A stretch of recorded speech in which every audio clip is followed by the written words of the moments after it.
Pour bien comprendre pourquoi certaines topologies existent, on va voir en détail deux types de réseaux, le LAN et le WAN. Le LAN est un réseau qui se limite à un espace géographique, par exemple un bâtiment. Chez nous, l'ensemble des périphériques qui sont connectés à notre box Internet forment un LAN.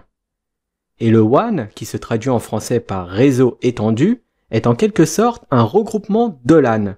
C'est grâce au WAN qu'on peut communiquer avec des personnes qui se trouvent à l'autre bout du monde. Notre box Internet, qui forme un LAN interne, nous permet de communiquer avec le monde extérieur en passant par le WAN. Passons maintenant aux topologies. Il existe deux types de topologies, physique et logique.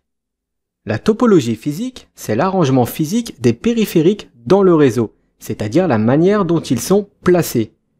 Et la topologie logique désigne la manière dont les données transitent dans une communication. Parmi les principales catégories de topologie physique, nous avons la topologie par bus. Ici, chaque poste de travail, représenté par un point bleu, est connecté à un câble principal qui est représenté en rouge.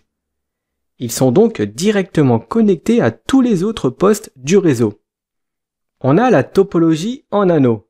Ici, les machines du réseau sont câblées en formant un cercle.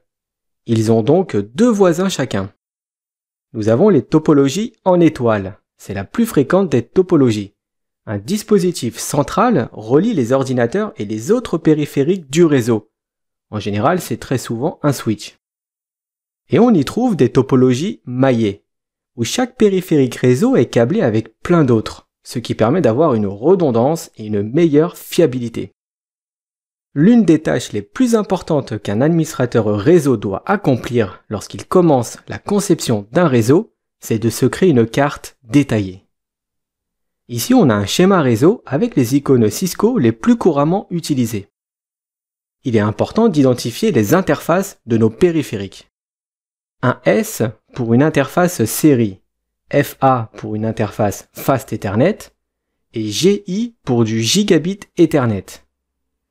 Sur un schéma réseau, on représente aussi les adresses IP. Par exemple, l'adresse 192.168.1.0 est l'adresse réseau. Le /24 correspond au masque de sous-réseau. Les chiffres .1 et .2 aux extrémités du périphérique indiquent les adresses IP des interfaces. Par exemple, la .1 correspond à l'adresse 192.168.1.1. Nous allons maintenant parler de l'impact des applications sur le réseau. Les applications peuvent affecter les performances du réseau et inversement, les performances du réseau peuvent affecter les applications. Il existe trois types d'applications. Il y a les applications par lot. En informatique, un traitement par lot est un enchaînement automatique d'une suite de commandes sur un ordinateur sans aucune intervention humaine. Les protocoles FTP et TFTP sont considérés comme des applications par lot. On a des applications interactives. Ce sont des applications dans lesquelles l'utilisateur attend une réponse. Et il y a des applications en temps réel. Il s'agit de tout ce qui touche aux communications vocales et vidéo. Elles aussi nécessitent une interaction humaine et comme c'est en temps réel, la bande passante est donc très critique, car un seul petit retard sur le réseau peut causer plusieurs problèmes. C'est pourquoi pour ce type d'application, on utilise une qualité de service plus connue sous le nom de QoS. La QoS permet de donner une priorité à certains types de données, par exemple pour la voix sur IP.